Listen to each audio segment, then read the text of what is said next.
그리스도의 남은 고난이라는 제목으로 함께 말씀을 보겠습니다.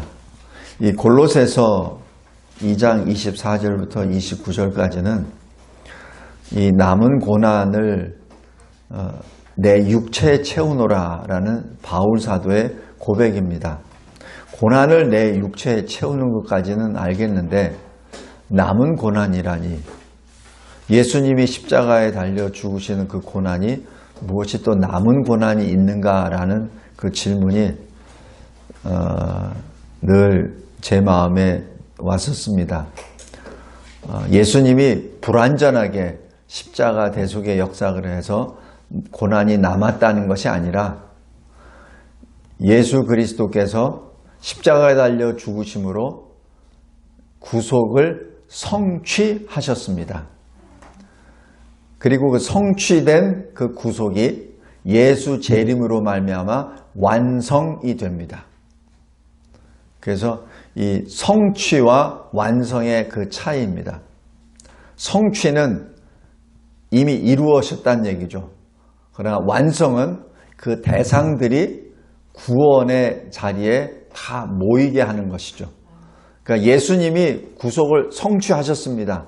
그 다음부터 해야 될 것은 그 백성들을 모으는 것이죠. 그 모으는 것이 완전히 이루어졌을 때 그것을 완성이라 하고, 그 완성이 예수 재림 때 일어납니다. 그래서 이 남은 고난이라는 것은 주님이 성취하신 십자가 대속의 그 고난을 이제는 우리가 그것을 바통을 받는 것이죠. 그래서 바울 사도가 이렇게 고백합니다. 나는 이제 너희를 위하여, 너희가 누구죠? 골로새 교회입니다. 또 우리들입니다. 나는 이제 교회를 위하여 받는 괴로움을 기뻐한다. 바로 바울 사도가 살아있는 동안 기쁨의 시간보다는 육체의 괴로움이 많았죠. 근데 육체의 괴로움을 영으로 기뻐한다는 얘기죠. 이것이 비밀입니다. 남들은 분명히 바보 같은 짓이요, 남들에게 보기로는 분명히 괴로움인데 바울 사도의 영은 기뻐 찬송한다는 얘기입니다. 왜냐하면 그리스도의 남은 고난을 그의 몸된 교회를 위하여 내 육체에 채워지기 때문에 그렇습니다. 그래서 내가 이 육신으로 입었을 때 주님이 성취하신 그 구속을 이제는 주님 재림하실 그때 완성할 그 중간 그 과정 중에 내가 쓰임을 받는다는 그 사실입니다. 그래서 기뻐한다는 얘기입니다. 오늘 여기 설교 요약을 잠깐 보시기 바랍니다. 첫 번째, 그리스도의 남은 고난은 그리스도의 영광입니다. 예수님이 이렇게 말씀하십니다. 요한복음 12장 23절, 인자가 영광을 얻을 때가 왔도다. 이게 무엇이죠? 십자가에 달리실 그때가 가까이 왔을 때 예수님이 남기신 말씀입니다. 십자가 고난을 영광이라고 표현하십니다. 왜? 하나님의 기쁘신 뜻을 이루는 바로 그 순간이기 때문에 그렇습니다. 또 제자들은 처음에 예수님이 십자가에 달려 죽으시고 3일 만에 부활하신다는 이 말씀을 들었지만 그게 무슨 말인지 깨닫지 못합니다. 이럴 때 예수님이 십자가에 달려 죽으시고 부활하신 다음에 이렇게 기록합니다. 예수께서 영광을 얻으신 후에야 이것이 예수께 대하여 기록된 것임과 사람들이 예수께 이같이 한 것임이 생각났더라. 요한복음 12장 16절입니다. 여기서도 제자들이 십자가의 고난을 영광이라고 표시합니다. 그래서 우리가 십자가의 그 길을 고난과 영광의 길이라고 하는 근거가 바로 여기에 있습니다. 인간의 눈으로 보면 그거는 분명히 괴로움이요 고난입니다. 그러나 하나님의 눈으로 봤을 때는 하나님의 기쁨을 이루는 영광의 그 순간순간들입니다. 그리고 주님이 이렇게 또 말씀하십니다. 마태복음 5장에 너희는 세상의 빛이라. 왜 세상의 빛이라고 했을까요? 왜냐하면 세상이 어둡기 때문에 그렇습니다. 어두움은 굉장히 포괄적이고 광범위합니다. 우리가 밤에 어둡잖아요. 전체가 어둡잖아요. 그죠? 그때 빛을 발하면 어떻게 되죠? 그 빛이 빛나는 그 지역은 밝게 변화가 되겠죠. 바로 이것입니다. 세상은 하나님을 모르고 하나님을 대적하고 그리고 하나님의 말씀에 순종하지 아니하고 하나님이 주신 말씀에 전혀 정반대로 따라가죠. 많은 사람들이 그 길로 갑니다. 그러길래 예수님이 이렇게 말씀하세요. 너희는 흑암의 자녀들이 아니라 세상의 빛이라. 왜 그런데 하필 세상의 빛이라고 합니까? 세상 속에서 빛을 발하라는 얘기죠. 어떤 진리를 깨달아서 저 산속에 들어가서 홀로 살아서 득도한다는 그런 개념이 아니라 네가 빛을 받았으면 세상 속으로 들어가서 그 빛을 발하라는 얘기입니다. 근데 빛을 발할 때 외롭죠. 왜냐하면 전부 다 어두움이니까. 외롭죠. 그러나 주님이 명령하십니다. 너희는 세상의 빛이라. 근데 그 빛을 어떻게 비추냐면 너희 빛이 사람 앞에 비치게 하여 그들로 너희 착한 행실을 보고 하늘에 계신 너희 아버지께 영광을 돌리게 하라. 이것이 빛을 발하는 겁니다. 그냥 추상적으로 빛을 발하라는 얘기가 아니라 너희의 착한 행실, 행위로 착하다는 얘기를 여기서는 구약성경의 창세기 1장에 나와 있는 좋다라는 뜻입니다. 좋다라는 히브리어 말의 토브는 하나님이 처음으로 쓰신 말입니다. 창조 역사를 바라보고 하나님이 주신 말씀 중에 하나, 토브, 좋다. 여호와 보시기에 좋았더라 하는 그 말씀입니다. 그 말씀이 바로 이 선한 행실의 선한을 의미합니다. 제가 전에도 말씀드렸지만 선하다는 얘기를 그거는 한자 말입니다. 그렇기 때문에 선하다는 것을 한자 말로 받아들였을 때는 굉장히 인본주의적으로 받아들입니다. 인간 중심의 선함을 말하죠. 그러나 이게 번역의 한계입니다. 이 선하다는 얘기는 하나님이 보시기에 좋은 것을 말합니다. 제가 전에 이제 영어를 가르치고 있을 때 언어학 거기 세미나나 이런 걸 보면은 그게 제가 느꼈던 게 뭐냐면 언어에는 그 나라 민족의 사상이 들어가 있어요. 문화가 들어가 있고 역사가 들어 있습니다. 그래서 그 언어 자체가 주는 그 뿌리가 있어요. 그래서 우리가 그 뿌리를 잘못 번역하거나 잘못 적용할 때는 복음이 왜곡이 되어버립니다. 여기서 언뜻 보면 선한 행실은 뭐죠? 내가 불쌍한 사람 도와주고 내가 좀 아픈 사람도 내가 돌봐주고 그게 선한 행실이잖아요. 그죠? 돈 온 사람 돈 좀 주고 그게 선한 행실입니다. 그러나 하나님이 보시기에 좋은 행위는 하나님이 기뻐하시는 행위죠. 그냥 돈 주고 그냥 누굴 도와주고 하는 것이 하나님이 기뻐하시지 않은 거랍니다. 그거는 자기중심의 선한 행위죠. 내가 판단해서 내가 좋은 것, 내가 선하다고 생각하는 것을 하죠.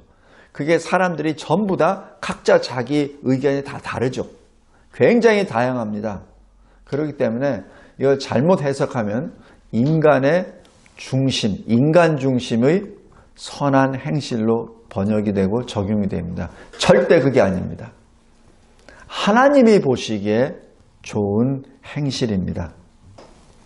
세상의 빛을 비추라고 하는 건 뭐죠? 하나님이 보시기에 기뻐하는 행위를 함으로 그러기 때문에 하늘에 계신 너희의 아버지 하나님 아버지께 영광을 돌리게 하란 얘기죠. 누가? 세상 사람들이.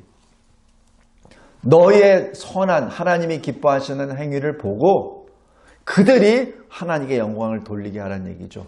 그것이 세상의 빛이 된다는 정의 개념입니다. 다른 말로 너는 죽어라입니다. 하늘의 밀알이 떨어져 썩어 죽게 되면 많은 열매를 맺느니라. 요한복음 12장 24절입니다. 내가 죽어야, 내 인간성이, 내 인격이 죽어야 그리스도의 빛을 발하게 되는 것이죠. 꼭 잊지 말기 바랍니다. 그것을 다른 말로 예수님이 또 말씀하세요. 너희들이 누구든지 나를 따르려거든 자기를 부인하고 각자 자기가 있는 십자가를 지고 나를 따르라 이릅니다. 지금 동일한 말씀이에요. 빛을 비추라 하는 그 말씀과 하늘의 밀알처럼 땅에 떨어져 썩어 죽어라 라는 그 말씀과 그리고 너 자신을 부인하라 라는 말씀과 똑같은 말씀입니다. 성도 여러분, 남은 고난이 무엇입니까? 바로 그리스도의 영광입니다. 하나님께서는 그 영광을 받으십니다. 십자가의 그 고난을 영광으로 받으십니다. 우리가 예수 그리스도 이름으로 인하여 고난을 받고 괴로움을 받습니까? 하나님은 그 고난과 괴로움을 영광으로 받으십니다. 그것이 사도 바울의 일생이기도 합니다. 둘째로, 그리스도의 남은 고난은 교회를 위한 사명입니다. 여기 24절 잘 보세요. 그리스도의 남은 고난을 그의 몸된 교회를 위하여 내 육체 채우너라. 남은 고난을 왜 받죠? 교회를 위하여. 교회가 뭐죠? 주님의 몸. 주님의 몸이 교회입니다. 우리가 몸입니다. 주님의 몸이에요. 그러면 교회의 머리는 주님이십니다. 예수님이세요. 그래서 우리는 예수님을 머리로 우리가 각자 손과 발이요. 우리가 이 신체의 어떤 그런 부위들입니다. 그래서 여기 25절 잘 보세요. 바울 사도가 이렇게 말합니다. 내가 교회의 일꾼 된 것은. 교회의 일꾼이란 뭐예요? 교회 일을 하는 사람. 교회 일을 하는 사람이 뭐예요? 교회 세우잖아요. 전도하고 교회를 세우잖아요. 그죠? 가르치고 세례주고 그게 교회 일꾼이에요. 교회 일꾼 된 목적은 하나님이 너희를 위하여, 바로 교회를 위하여 내게 주신 직분을 따라. 그러니까 바울 사도는 뭐죠? 사도 직분에 따라. 하나님이 나에게 주신 그 직분에 따라 하나님의 말씀을 이루려 함이니라. 그러니까 하나님의 일꾼은 하나님의 말씀을 이루는 자입니다. 왜? 예수님이 십자가에서 성취하셨잖아요. 그러니까 완성 그때까지 이루는 자가 우리입니다. 우리가 바로 그 직분자입니다. 장로로, 집사로, 목사로, 권사로 바로 그게 직분이에요. 성도가 어떤 목적을 향해서 갔을 때 눈에 보이는 어떤 그것에 치우치다 보면은 때로는 실망하기도 합니다. 눈에 보이는 것 때문에. 눈에 보이는 사람을 목적으로 했을 때는 실망이 옵니다.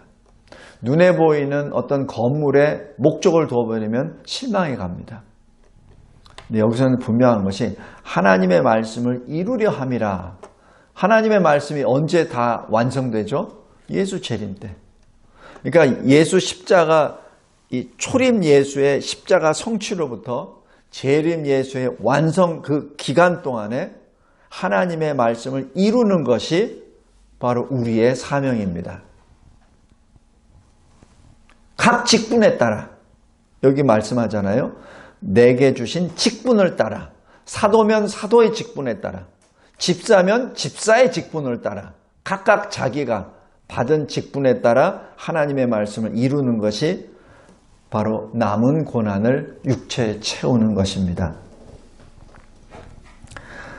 그래서 이러한 일을 다 마치고 난 다음에 사도 바울이 고백하잖아요.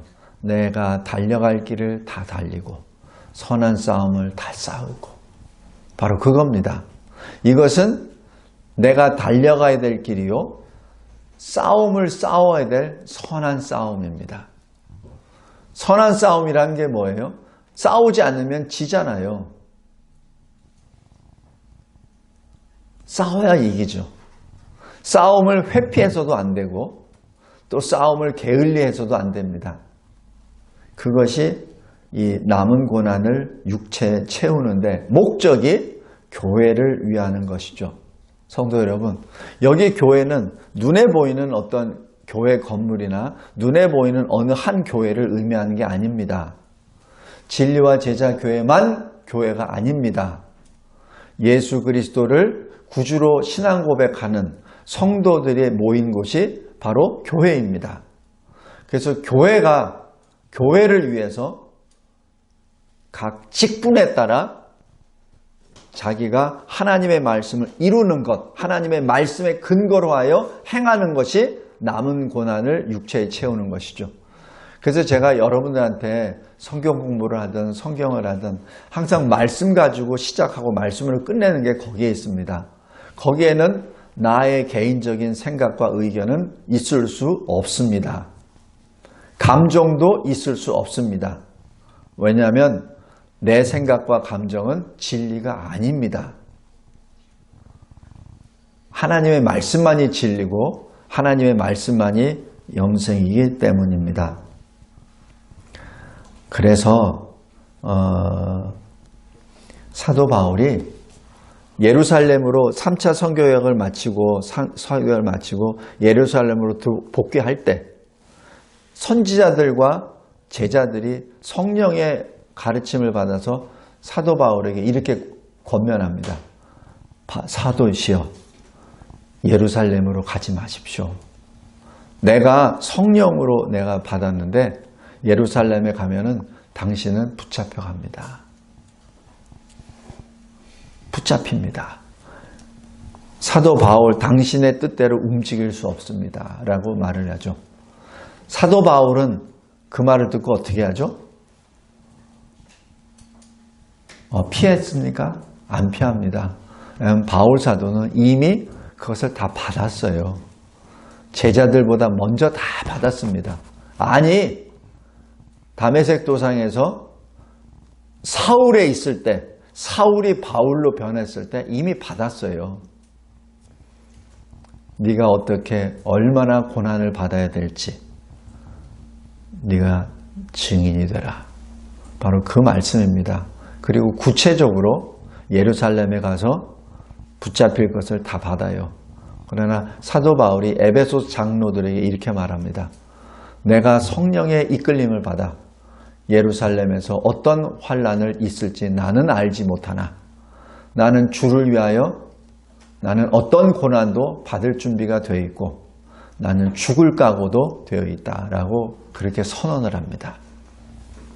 이것이 남은 고난을 자신의 육체에 채우는데 목적이 바로 주의 몸된 교회를 위함입니다. 우리 시편 105편 잠깐 보세요. 시편 105편.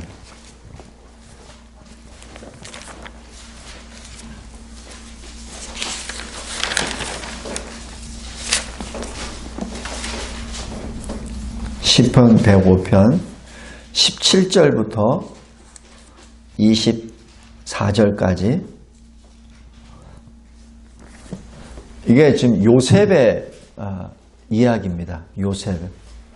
보통 우리가 요셉 하면은 예수의 예표라고도 얘기하고 요셉이 언제 창세기에서 무슨 뭐 원망했다, 뭐 낙심했다 하는 그런 표현이 없잖아요. 그죠?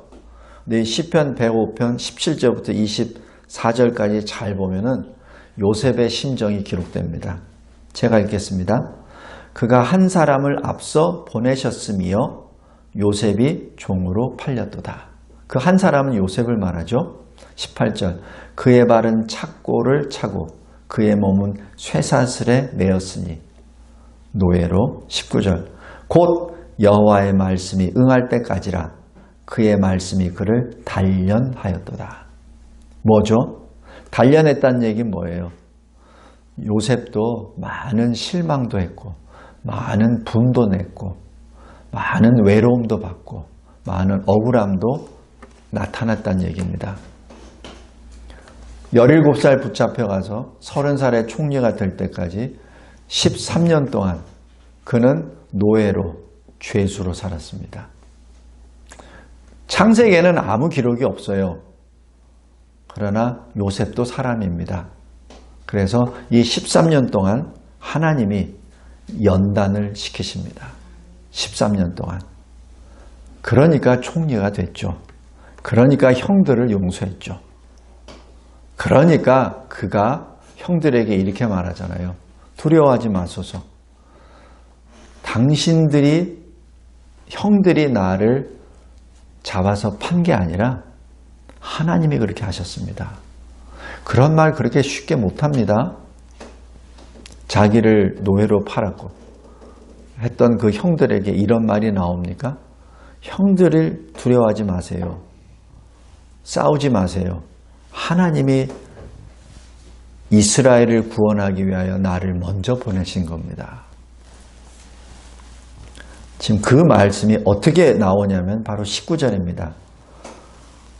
그의 말씀이 그를 단련하였도다. 그리고 요셉이 어떤 삶이 되죠? 20절 왕이 사람을 보내어 그를 석방하며 뭇 백성의 통치자가 그를 자유롭게 하였도다. 그를 그 집의 주관자로 삼아 그의 모든 소유를 관리하게 하고 그의 뜻대로 모든 신하를 다스리며 그의 지혜로 장로들을 교훈하게 하였도다. 이게 뭐예요? 총리된 요셉의 통치죠. 다음에 23절 보십시오. 이에 이스라엘이 애굽에 들어가며 바로 70명의 야곱 일행이 가족들이 애굽으로 들어가며 야곱이 함의 땅 바로 애굽이죠. 땅에 나그네가 되었도다. 다음에 24절 보십시오. 여호와께서 자기 백성을 크게 번성하게 하사 그의 대적들보다 강하게 하셨으며 라고 쭉 해서 출애굽의 역사로 연결합니다. 성도 여러분, 요셉 그도 연단을 받을 수밖에 없었습니다. 얼마 동안? 13년 동안. 그리고 그 연단을 받음으로 인하여 하나님의 뜻을 이루신 거죠. 성도 여러분, 우리 인생 가운데 예수 그리스도 이름 때문에 혹시 고난을 받습니까? 연단을 받습니까? 시련을 받습니까? 그것을 기쁨으로 받으시기 바랍니다. 근데 목적이 분명해야 돼요. 주의 몸된 교회를 위하여. 다음에 셋째, 그리스도의 남은 고난은 바로 그리스도의 이름을 위하여 받는 것입니다. 사도행전 9장에 사울에게 이 빛으로 오신 예수님께서 사울이 눈이 멀고 3일 동안 금식기도 하고 있을 때 아나니아를 통하여 사울의 사명을 알려주십니다.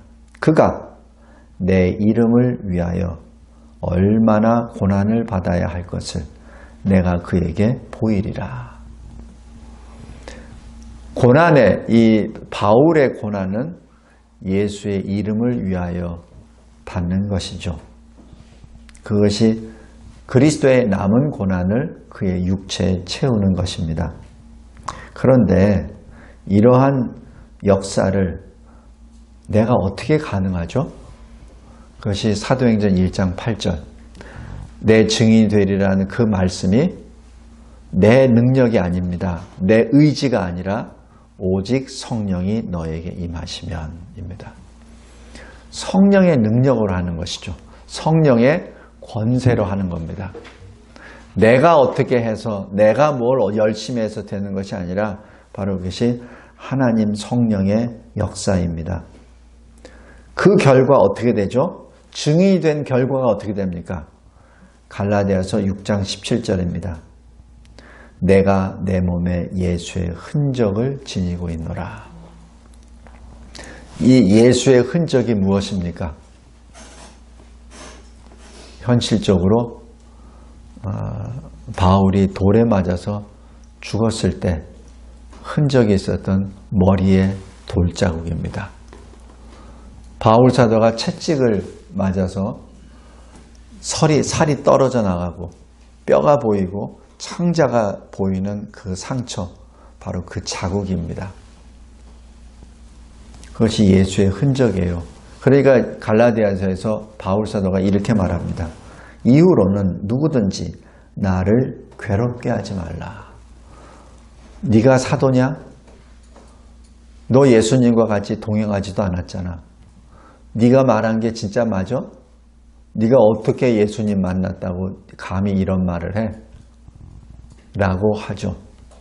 왜냐하면 예수님을 만난 사람만이 할 수 있는 말을 바울이 하거든요. 시기 질투로 그렇게 공격했습니다. 남은 고난은 그리스도의 이름을 위하여 받습니다. 마지막, 남은 고난은 심판이 아니라 구원을 위한 것입니다. 예수께서 이렇게 말씀하십니다. 마태복음 1장 21절에 예수께서 이 세상에 오실 때 천사를 통하여 주신 말씀, 그는 자기 백성을 그들의 죄에서 구원할 자이심이라. 바로 그 예수와 구원이라는 이름을 나오죠. 그런데 예수님이 이렇게 말씀하세요. 요한복음 12장 47절에 내가 온 것은 세상을 심판하러 온 것이 아니라 구원하러 오셨다. 예수님이, 초림 예수님이 오신 것은 구원 때문에 오셨다는 얘기죠. 그런데 이 구원 때문에 오셨다는 얘기는 무슨 말이죠? 다음에 오실 때는 심판하신다는 그 말씀이 지금 암시되어 있는 거죠. 그죠? 내가 이 세상에 온 것은 심판하러 온 것이 아니라 구원하러 오셨다. 그렇다면 주님의 재림 때는 심판입니다. 지금 그 내용이 들어옵니다. 그것이 구원을 성취하신 주께서 심판으로서 오신다는 그 뜻이 여기 내재되어 있습니다. 요한복음 12장 48절에 이렇게 말씀하십니다. 나를 저버리고 내 말을 받지 아니하는 자를 심판하실 이가 있으니 곧 내가 한 그 말이 마지막 날에 그를 심판하리라. 그러니까 심판이 누구에 의해서 심판하시죠? 예수님이 하신 말씀, 그것으로 심판하신다는 얘기입니다. 그것이 계시록 19장에 그대로 나타납니다. 그가 피 뿌린 옷을 입었는데 그 이름은 하나님의 말씀이라. 그의 입에서 예리한 검이 나오니 그것으로 만국을 치겠고 친히 그들을 철장으로 다스리며 또 친히 하나님 곧 전능하신 이의 맹렬한 진노의 포도주 틀을 밟겠고 그 옷과 그 다리에 이름을 쓴 것이 있으니 만왕의 왕이요 만주의 주라 하였더라. 성도 여러분, 우리가 성경을 읽을 때 자칫 잘못하면 추상적으로 받아들여요. 추상적으로. 그래서 예수님이 요한복음 12장에 내가 한 그 말이 마지막 날에 그를 심판하리라. 그게 좀 애매하게 보이죠. 그러니까 주님이 하신 그 말이 심판하신다는 얘기는 주님의 하신 그 말씀이 이미 심판하고 있다는 얘기입니다. 어떻게? 아직까지도 못 믿으니까. 그게 심판 아래에 있다는 얘기예요. 말씀을 전했는데 말씀을 못 믿잖아요. 그게 무엇을 말하냐면 그는 심판 아래에 있다는 얘기입니다. 왜냐하면 이미 그 말씀이 이미 선포되어 있기 때문에. 굉장히 무서운 말씀이요. 그리고 엄청난 구원의 말씀입니다. 그런데 아직 안 죽었잖아요. 그 얘기는 뭐예요? 심판의 말씀을 주셨는데 아직 그 사람이 안 죽었어. 말씀을 받았는데 아직 안 믿어져. 근데 살아있어. 그건 왜 살려줬어요? 믿으라고. 구원받으라고. 그래서 이 신약 시대를 구원의 시대, 은혜의 시대라고 말합니다. 그래서 계시록 14장에도 그러잖아요. 이 땅에 있을 때 속량함을 받은 자, 사람 가운데 있을 때 속량함을 받은 자, 그 사람이 구원을 받은 자입니다. 계시록 19장에 그 말씀이 오시잖아요. 그 말씀이 직접 흰말을 백마를 타고 오십니다. 그리고 입에서 날선검이 나오죠. 그것이 심판의 가시적 표현입니다. 말씀을 맺겠습니다. 그리스도의 남은 고난은 그냥 추상적인 어떤 사도 바울의 생각이 아닙니다. 그리스도의 남은 고난은 주님이 계시하신 분명하게 손에 잡히는 실질적, 현실적, 실존적인 고난입니다. 그리고 고난은 교회를 위한 것이요, 그리스도의 이름을 위한 것이요, 그리고 그리스도의 영광을 의미하는 것입니다. 그리고 궁극적으로 구원을 위한 것이죠. 이 그리스도의 고난을, 남은 고난을 우리 자신도 바울 사도처럼 우리 자신의 육체에 채우며 주님의 영광을 나타내는 저와 여러분이 되시기를, 그리고 이 땅에 있는 연약한 교회들이 이 성령의 권능으로 굳건하게 세워지는데 쓰임을 받는 저와 여러분이 되시기를 주 예수 그리스도의 이름으로 기도합니다. 감사하고 감사합니다. 그리스도의 남은 고난, 그 고난을 받을 수 있는 그리스도인, 성도, 교인으로 세워주신 은혜 감사합니다. 사도 바울의 그 신앙 고백이 우리의 고백, 나의 고백이 되게 하옵소서. 예수 그리스도의 이름으로 기도드렸나이다. 아멘.